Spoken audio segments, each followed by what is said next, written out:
Ang ulan dito sa amin, guys. Ayan, oh. Ang lawak ng palayan ng aming kapitbahay.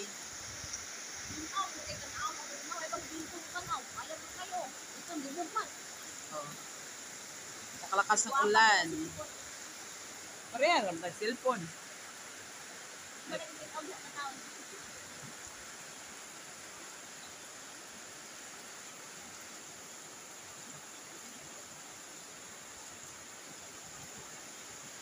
Ayun, yung palayan. Yung palayan.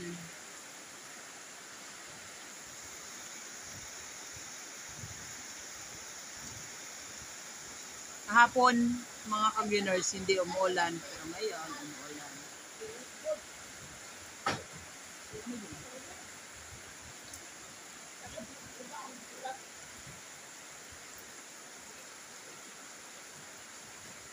Tapos may hangin.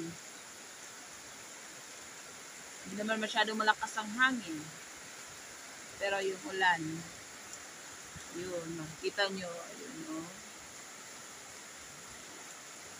Hindi na masyadong makikita yung bundok.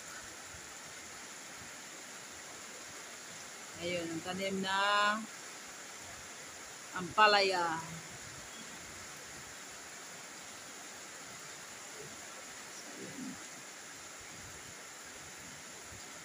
So, nandito nga pala ako mga ka-Guners sa kulungan ng baboy dahil manganganak yung baboy. Ayun, yung baboy. Manganganak mamaya.